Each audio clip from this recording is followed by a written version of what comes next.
My name is Wendy Kaplan. I'm with Felix Lighting.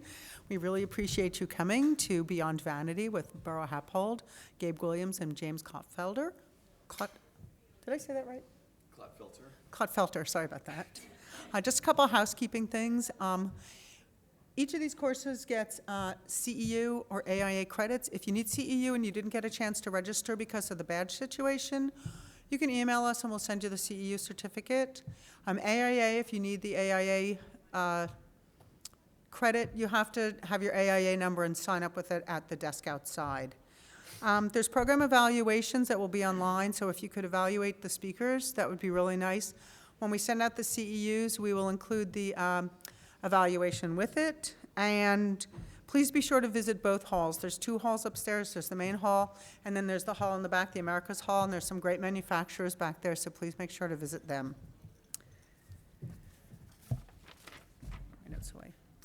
So Gabe Williams is an associate principal and regional discipline leader for the specialist group of Borough Happold in the United States. As leader of the specialist team made up of lighting designers, energy analysts, sustainability consultants, and fire and life safety engineers, he leverages the connectivity between the individual specialisms to add greater value to the projects. His team's exemplar skill sets guide the delivery of some of the world's most iconic cultural landmarks and higher education institutions. He has led the successful integrated lighting design for many award-winning and iconic projects, including Sperone Westwater Gallery in New York City, Grace Farms in New Canaan, Connecticut, Hillman Hall at Washington University in St. Louis, and the Mercedes-Benz Stadium in Atlanta.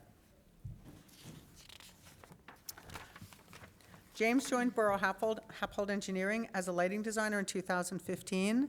His career began as a lighting designer and production manager for theater and dance, working internationally in venues ranging from abandoned warehouses to opera houses. His interest in movement, performance, and design led him to pioneer the first double MFA between transdisciplinary design and lighting design at Parsons, the New School for Design. He's currently teaching a digital environments course at Parsons School of Constructed Environments.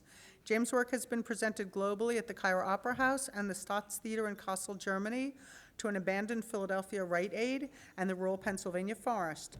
At Borough Happold, James has worked on 888 Boylston, a new 432,000 square foot commercial office building that has been conceived as the final piece of the Prudential Center development in the Back Bay. Thank you both very much for speaking, and you're on.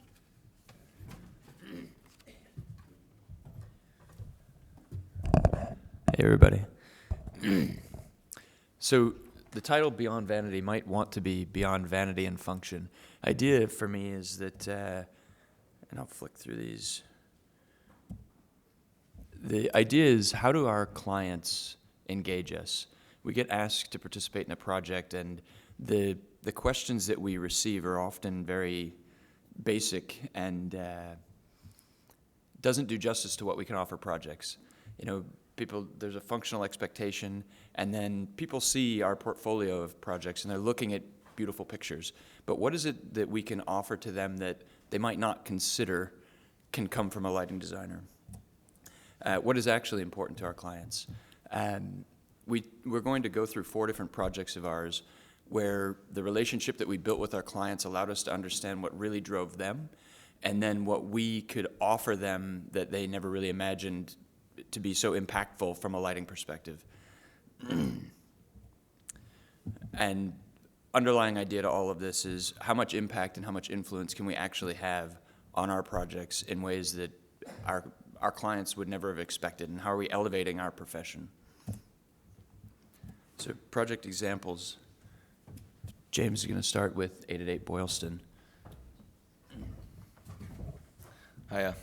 I think one of the proposals that we want to put on the table is that the lighting designer comes equipped with a lot of tools that allow this creative individual to collaborate and engage in conversational design processes in a way that reaches into a lot of different territories at once. There's a lot of synthesis that happens on the lighting table that, in many respects, we benefit from. We have a lot of exposure to a lot of different kinds of problems, and so we wanted to kind of look at a few reoccurring themes from some of our project work that really help identify some of these opportunities for us to make an impact, as Gabe was saying.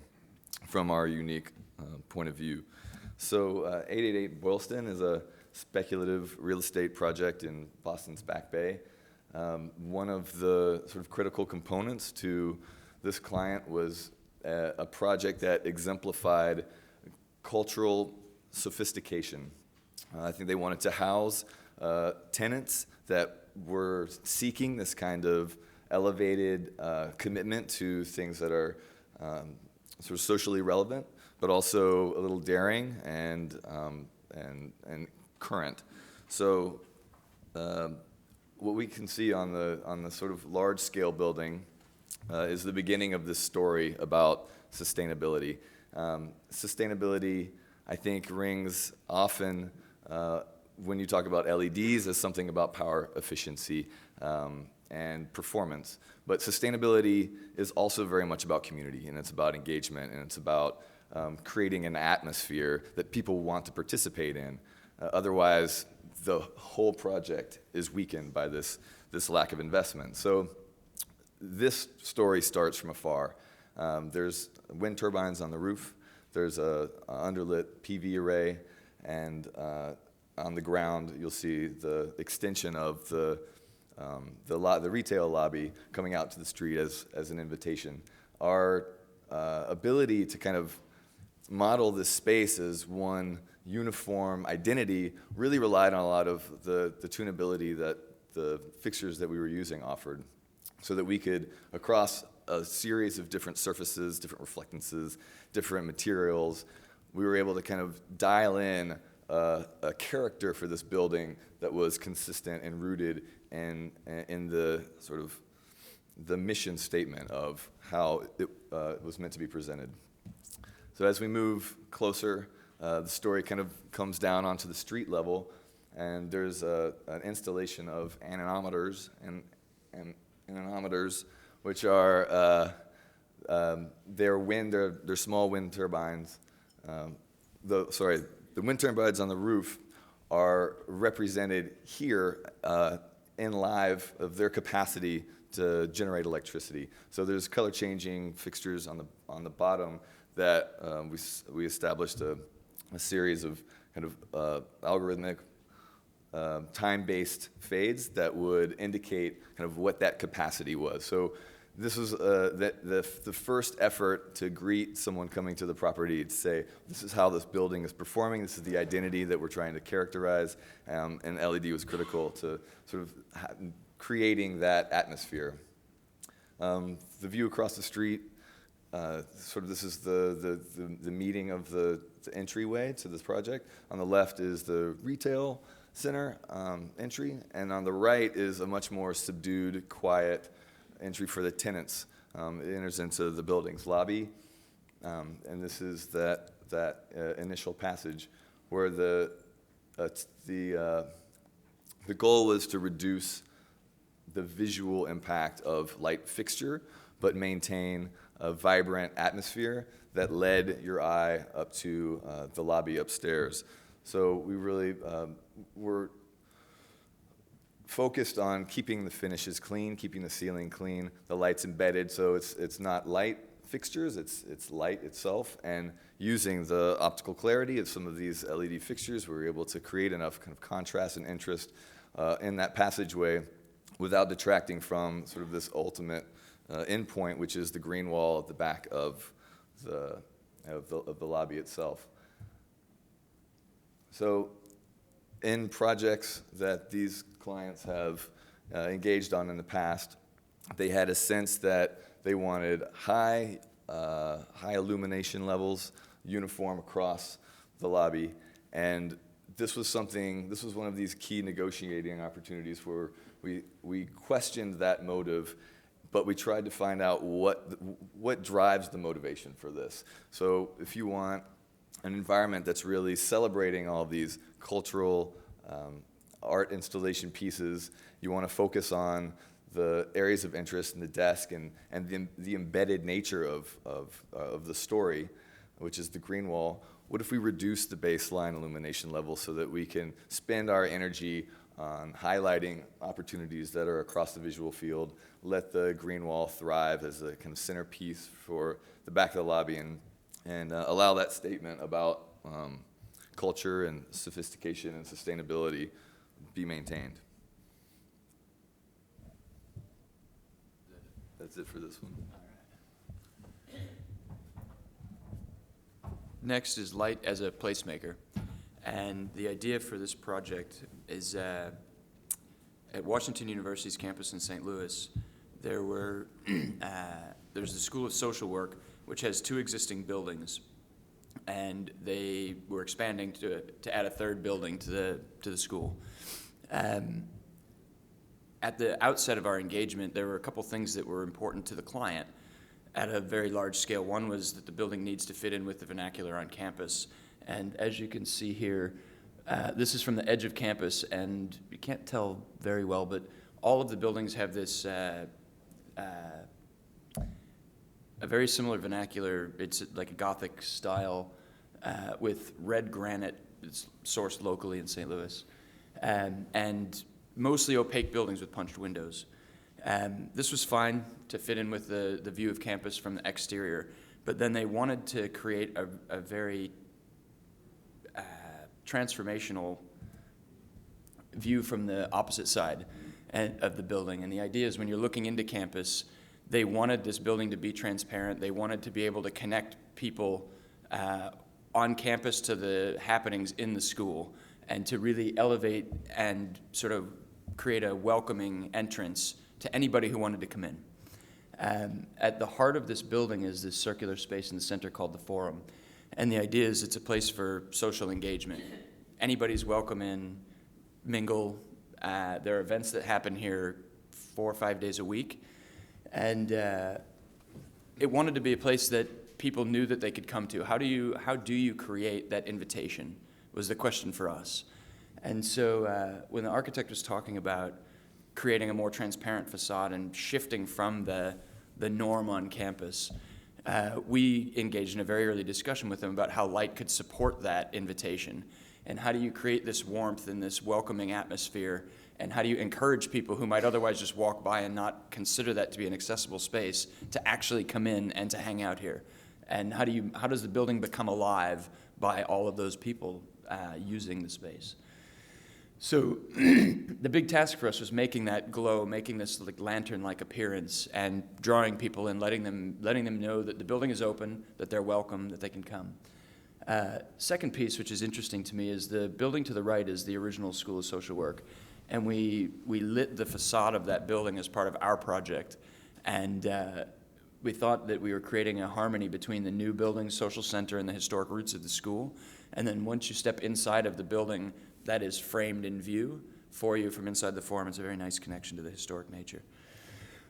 What became really interesting to us, I don't know how well you could see it from here if I jump back, but the ceiling in this space is, there's a lot of infrastructure at the roof level, from heating and air conditioning to AV equipment to allow them to do special events. It's packed with stuff.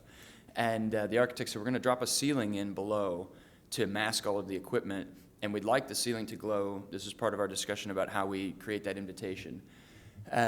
What we realized here, this is a zoning diagram for that ceiling. It's a wood lattice work wheel, basically. It's about 70 feet in diameter. With all of the things that sat above the ceiling, we needed to balance the brightness and the distribution of light. We wanted that wood surface to glow sort of brightest at the center and then smooth gradient outward. But if you imagine that you've got a duct that runs over a certain portion of that ceiling, it could potentially sit in shadow, or it might be too bright because the distance that you can project is very different. And what about where we have speakers, where we have AV, we have like a large projection screen. It's like 20 feet wide and a massive box. How are you dealing with the situation above that ceiling in a way that allows you to read it uniformly? We ended up with about 25 zones of light that are all individually set to offer that experience, but there was no way that we could predict how that would look in advance. And so we proposed to the client to do a mock-up at full scale at the fabricator for the ceilings warehouse, and that red slice is what we mocked up. Here we are, our first test. You can see that all of our questions came to came to the forefront really quickly. How does the duct look? Well, it's really dark underneath it. And we were a little bit too bright in the middle. We needed to make some shifts, and the value in the mock-up was the ability for us to do that. The way that the light works here is that we routed out channels in all of the spokes of the wheel. And we have a very small, magnetically held in place, low voltage linear fixture that sits in all of these channels. There's about almost 2,000 feet of it in the ceiling. Prior to LED, we wouldn't actually be able to do this. The fixtures are, I don't know, the diameter of a pencil, basically. So you've got a 1-inch wide board, you route a channel into it, and it can sit into there. The idea that they were magnetically held in place with jumper cables meant that we could shift things on the fly, like, it is too dark here, can we pull some of the fixtures back? That flexibility in the mock-up and then as it translated into final construction was really important. We wouldn't have been able to do it 10 years ago, effectively. This was our first mock-up. We recognized the things that we needed to change. This was the second. We shifted light positions. The other thing that's pretty interesting here is as you get to the center, the ceiling is slightly domed. And as you get to the center, the members thin out. And we wanted to have, as they thinned out, you could see through the ceiling a bit more. And from back in school, we learned about screening and the way that light works through screens. You front light a screen, you don't notice what's behind it. You backlight a screen, you see everything. So we have the backlight to give the warmth of the wood from at the edge, but when we get to the center, we wanted to front light it so that you wouldn't notice what was sitting behind it when you had a higher visibility through it. We ended up developing a fixture. We wanted a fixture that didn't distract too much from the ceiling. So we designed a custom 17-foot diameter pendant that was 2 inches by 1 inch, and we embedded LEDs into both sides and created a massive batwing distribution to do that. And the fixture really begins to disappear in the ceiling. Last challenge, and actually this is part of something I probably should have mentioned earlier. On the balcony level, it's a double height space, and there's a balcony that runs around the perimeter. The ceiling's only 8 feet high at this upper level. What that meant is the opportunity to actually light from below the ceiling at that edge didn't exist, so we really needed to embed the lights into the ceiling. This is stepping into the room. You read the glow. You've got that sort of high brightness at the center and then fading out to the edge, and then a bit more of a boost again at the very perimeter. This is from below the room. You can see the custom fixture suspended below the ceiling, and all of the embedded light in the ceiling. Really, from this image, what I appreciate the most is that you don't notice all of the equipment that sits above that ceiling, and it's packed. And you get this sort of uniform glow around the room that really disguises and masks all of that. Last image here in contrast, this is sort of the day-to-day scene. Students come in, they mingle, they hang out. And then sort of event mode, if you want to have a dinner party, you want to have some sort of celebration, speaker. We channeled the light down across the ceiling, and what it really does is draw you to the original School of Social Work that's off in the distance, and we create an interesting connection there. A semester after the school opened, I was talking with the facilities director. This is one of the most interesting pieces to me. The way the school works, everybody has an ID card that you can use basically like a credit card, and you get a bill once a month for all the whatever you spend on campus. But they track all the data. And so they were looking at all the card swipes that happen in the cafe at the edge of the forum. And 80% of those swipes in the first semester were from students who are not in the School of Social Work. So the whole idea that we were inviting people in, they felt welcome to come, actually played out in the flesh, and we have data to show that the whole design idea and the concept worked.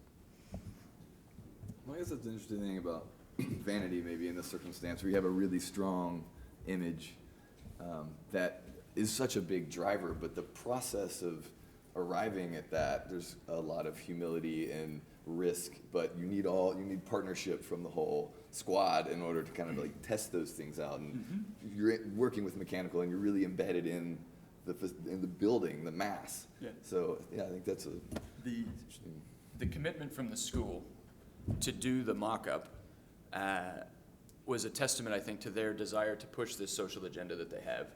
And it wasn't, by no means was it a simple process or an inexpensive process, but at the end of the day, they see the value in going through that. And the proof, I think, is in that the number of people who are coming to visit, the popularity of that space in such a short time frame. Cool. So, transformation and adaptation. This is a pretty fun one because often you're working in spaces that need to fulfill a lot of different purposes, support a lot of different kind of programming. We used to have an awesome graphic of a transforming car, but I'm trying to be very serious. So this is a project that takes place in a classroom. This is the Columbia School of Journalism, and the proposal is there's no front of the class. We're working in an age when traditional learning dynamics are being challenged. The teacher-student relationships are kind of constantly being redefined, and a lot of that is virtual, but it's always experimental. And within this room for learning, there's a lot of room for embracing space, or feeling like you are being embraced by the space, supported by the space. There's a responsiveness. It feels good. So we kind of like this idea that architecture and then through that lighting can play a part in this inclusion. So this is the Columbia School of Journalism. It's one room, and the proposition for the school is a learning environment devoted to the co-evolution of technology and storytelling. So again, it's a big push about what the bigger story is. What is the proposal, and how do we want people to participate? If I can jump in for just a sec. One of the very first design meetings that we had, the school said, so what we recognize is that everybody, students and teacher, have really unique perspective on the way that the media captivates them and tells stories. And we expect that the students will offer as much to the class as the teacher does, because we want to create this environment where the students don't feel like they're at that side of the room and we're talking as the staff. Your opinion as the students is just as important. So let's break down this hierarchy in the classroom, and let's create an environment for collaborative discussion.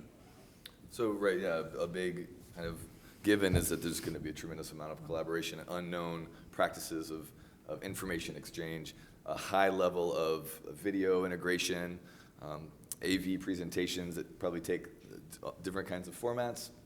And so the lighting design is a layered system of ceiling light and perimeter light, and then there's daylight through the windows. I guess I should talk about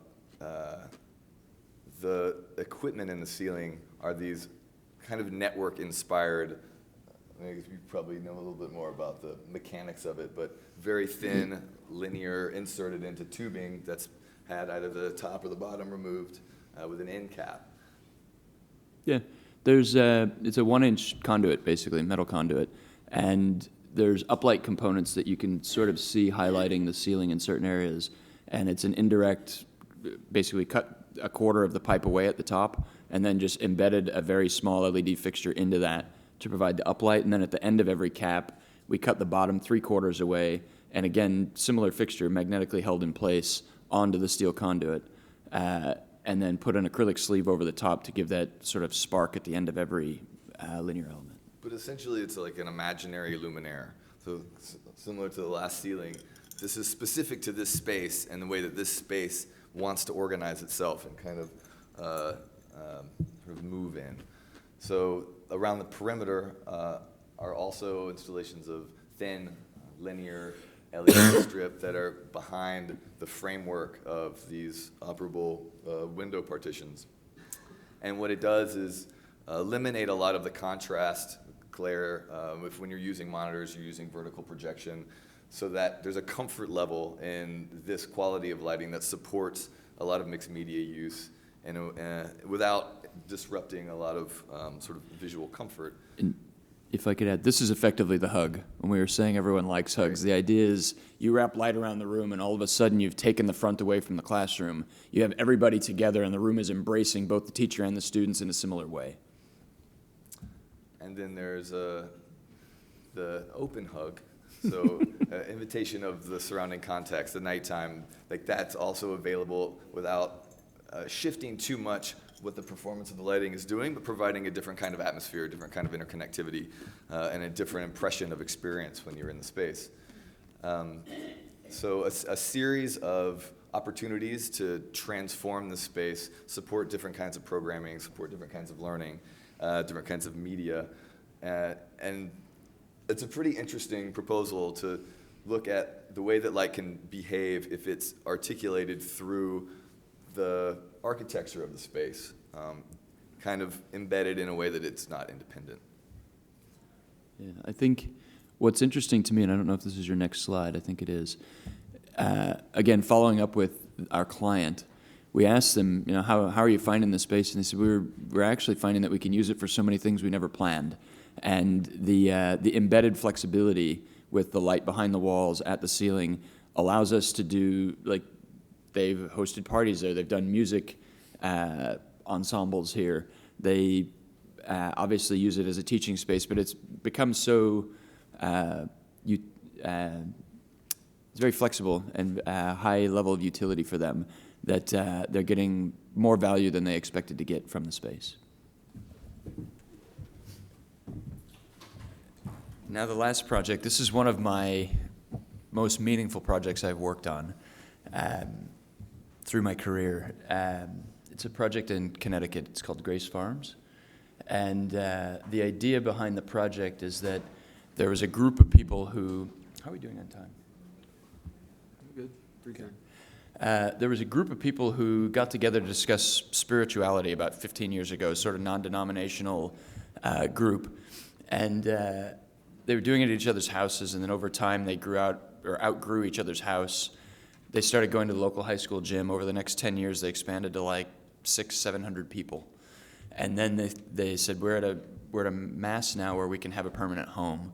And through that time, their interests all diverged as well into different sorts of community engagement, the spirituality component, interest in the arts, and as a last element, there was a desire by a large group of them to actually try to assist people like globally in need, and they have a huge outreach program. Right now, they're working with child trafficking as an example, and this is like their mission for a couple of years, and they're continuing to pick up these. They're building steam with different social programs that they want to drive through the institution here. What you see, they purchased this piece of land, which is like 75 acres, and I don't have a mouse, so I'll just walk over here.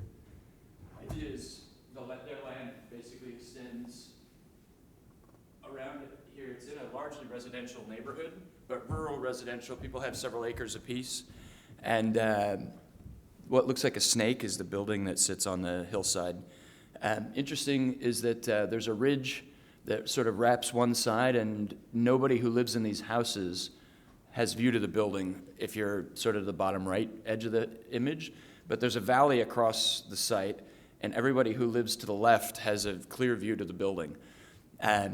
We started with this as Hello Neighbor, because the neighbors were very concerned that this building was out of context with their rural neighborhood.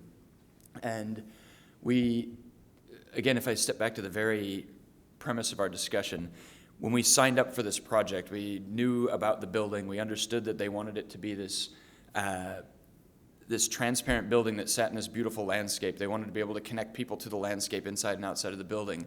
But what we didn't imagine is the effort that we would put into working with the neighbors to be a good neighbor, effectively. And how can you take this building that is transparent and not make it a 12-foot tall, 680-foot long skyscraper tipped over, which is what we heard from the neighbors in the Planning and Zoning Commission hearing.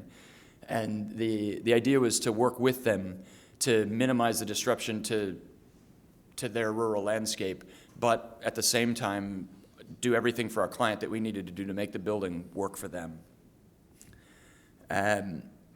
Philip Johnson's glass house is down the street, which is a godsend for us because everybody in the town knew the house, and we used this to describe to them how our project would work. We basically said, you have a glass house, and if the lights are on inside, the only thing you read are the vertical surfaces that are illuminated. So for all of our surfaces, we basically have a transparent building, and for all of the surfaces that are just glass on either side, you're not going to see this glow. You're going to read the ceiling plane if you could see it, but the ceiling plane is always tilted to follow the slope of the valley, so you don't actually see that from the neighbor's side.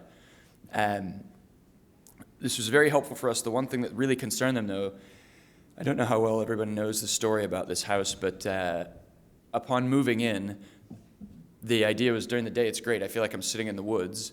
But then at night, I lose that connection altogether. And it's like I'm in a fishbowl and I just see a reflection of myself in the glass. How do you dissolve that? How do you change that dynamic? And you do that by adding landscape light.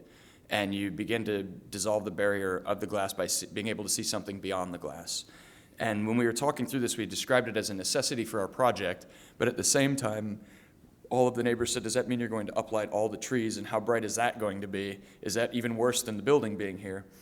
And so we did mock-ups for the neighbors, and we said, what we really need is the light on our buildings, like visible from our building looking out, but that means that we don't actually need the light on your side of the tree. And so we had originally planned to have lights on both sides of the trees in the immediate vicinity of the building, and we said, well, actually, we'll just do the one on the right, which is the light only on our side. And we did the mock-up of both and let them see, and they basically, from 600 feet away, said we can barely even see that there are any lights on the trees when the trunk isn't illuminated from their viewpoint. This is what the building aspired to look like as a design rendering.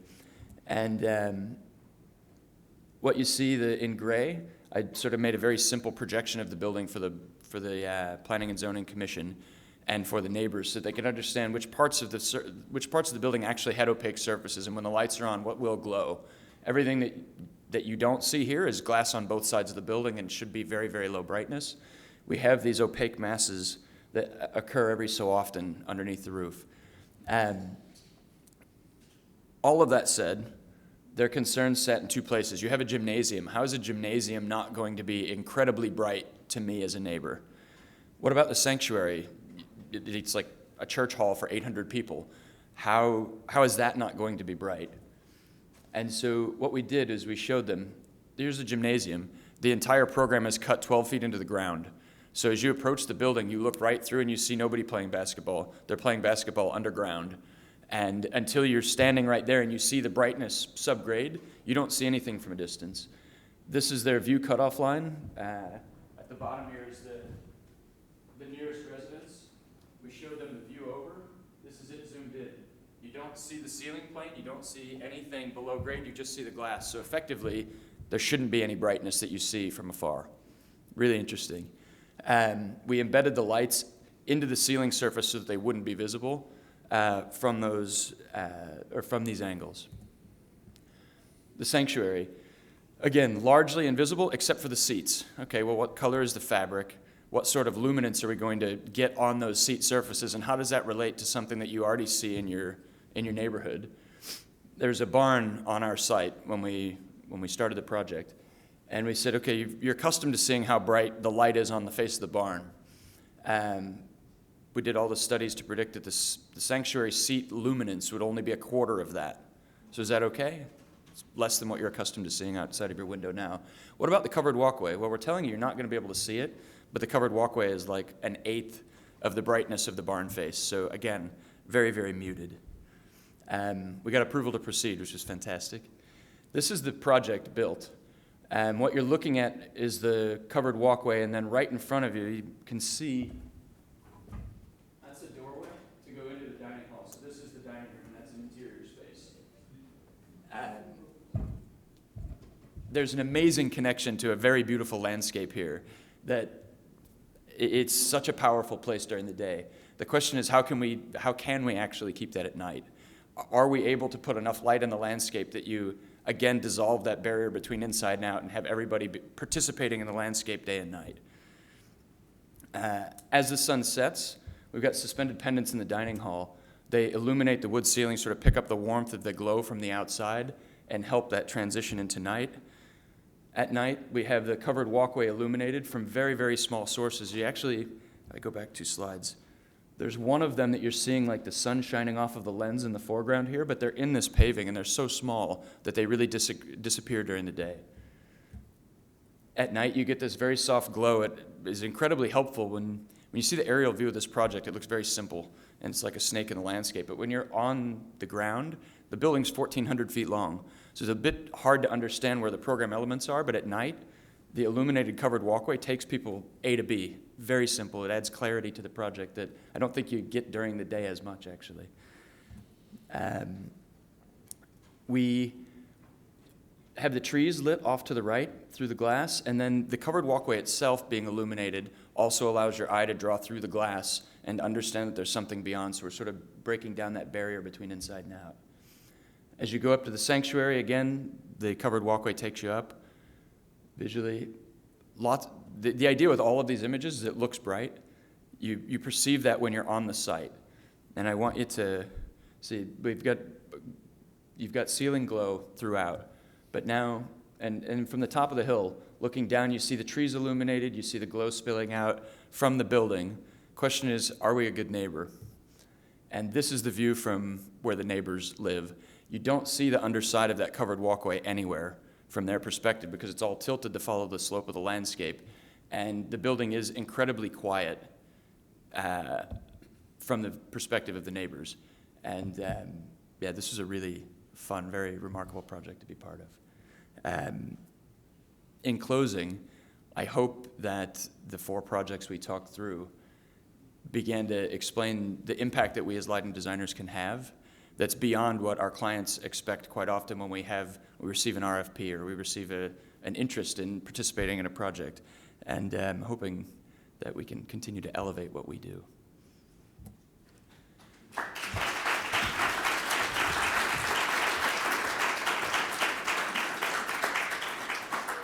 Does anybody have any questions?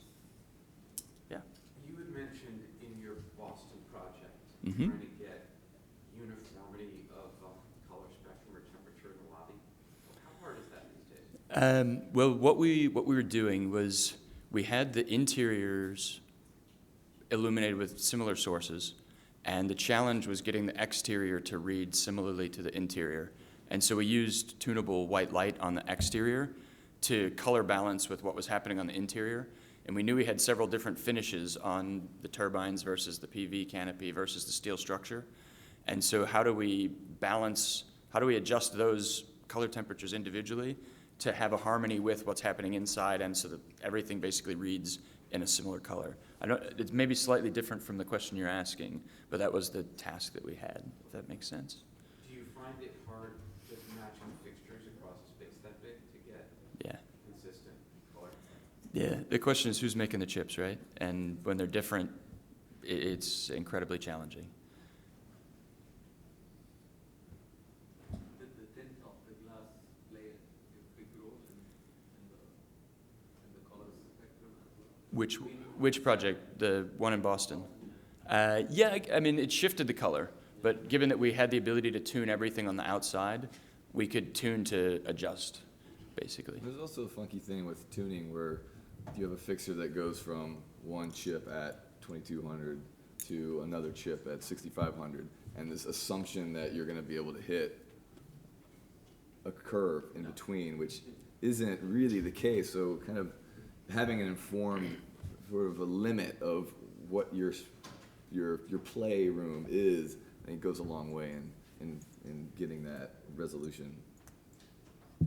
What was the temporal use of the Grace Farm? Were they there 24 hours a day, 7 days a week, or did they come and go? It's interesting. This was actually a big topic of debate during the planning and zoning hearings. Is it, I said, okay, you do what you do during the day, that's fine, but how often at night will the whole building be lit? Will there be pockets that are illuminated at certain times, certain days of the week? And they basically said, listen, we want to open the building up to the community. We'd love to have Alcoholics Anonymous here. We would love to have, they have this service for young single mothers. They have all sorts of community programs that they said, you're welcome to use the space when you like. And the caveat came that by 10 p.m., basically events would finish. And we were very aggressive with all the controls to say that only spaces that are occupied will be illuminated. And so if there's only one event and it's in the foundation, then the rest of the building in theory would be muted and almost off, just enough to come in and turn the lights on, basically. And so I'd say probably 4 to 5 nights a week, there are events that last probably to 8:30 or 9, and then occasionally maybe a little bit later.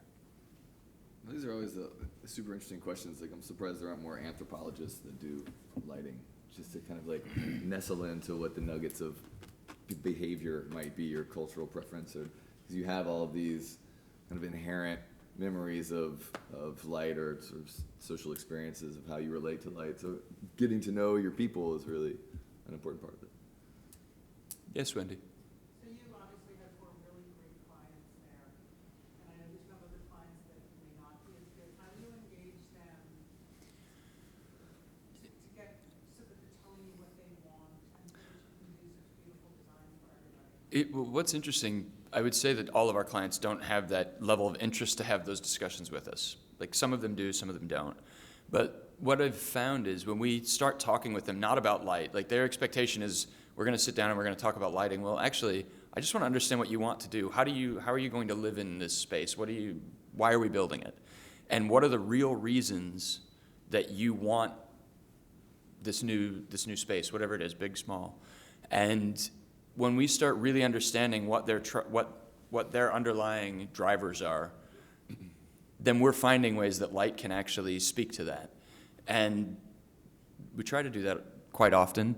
The majority of our clients respond really well to it, and we get an occasional one that doesn't, I guess. I don't know how to say it other than that. It's just, you do get an occasional client that doesn't seem to be that interested, and that's fine. We'll move on. We'll do what we think is best. But all of them that we've been able to have a much broader discussion with about what they want, then we're tuning the discussion about how light can help them in that way. Is that answering what you're asking? Yeah, and do you find that ultimately it makes your task easier when you're doing it that way? No, it's harder. I think it makes it much more memorable, much more enjoyable for us. But it is, I mean, we're basically biting off more than what they expected. And the challenge in that is at the outset of a project, I might be competing against 3 or 4 other people who may or may not take that avenue.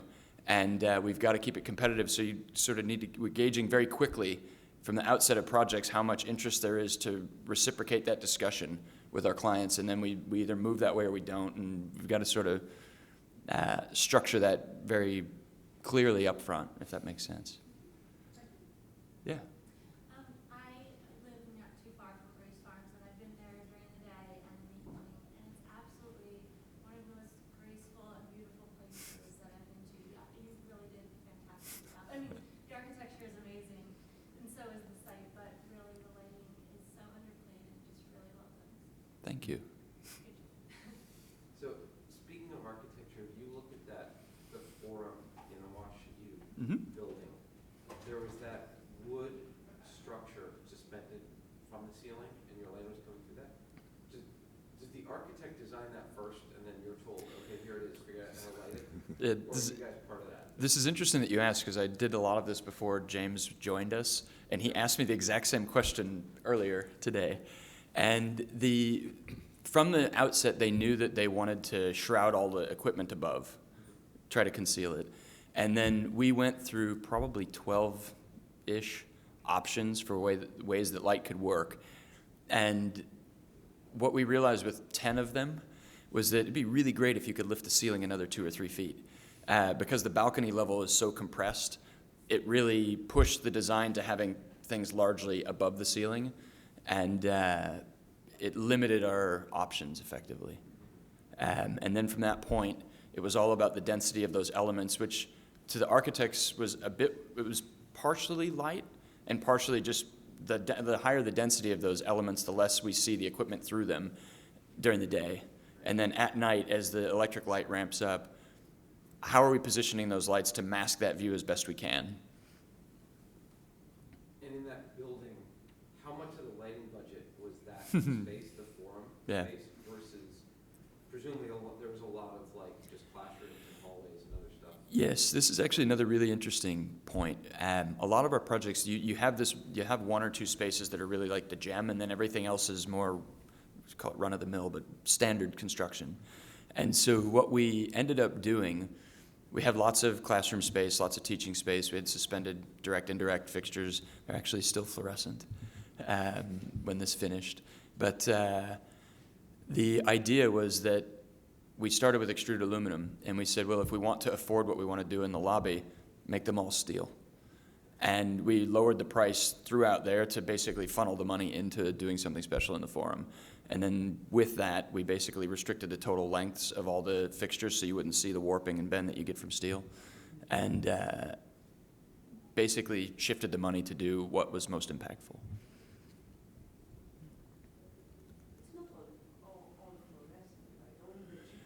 Correct. Those that were like, I mean, it's the shade, it's actually, it's hand blown kind of like shade, they don't have, LED. Correct. You're talking about the flows fixtures in the at Grace Farms. We have two types. The ones that are hanging from the ceiling, permanently installed, we had to use fluorescent in that situation. Which is unfortunate because it doesn't dim very nicely. Everywhere else in the building, we have LED, and the way that the LED responds to the wood finish, particularly at like 3, 4, 5% output, is beautiful, and the fluorescent is horrific. But It's the shade actually that makes the difference, but it's not the actual whole. yeah, we tried for ages to find something that we could fit in there that was not fluorescent, just didn't work. For the floor standing lamps, which we have in a couple other spaces in the building, we just use halogen, actually, because they're plugged in. And then at least they dimmed nicer.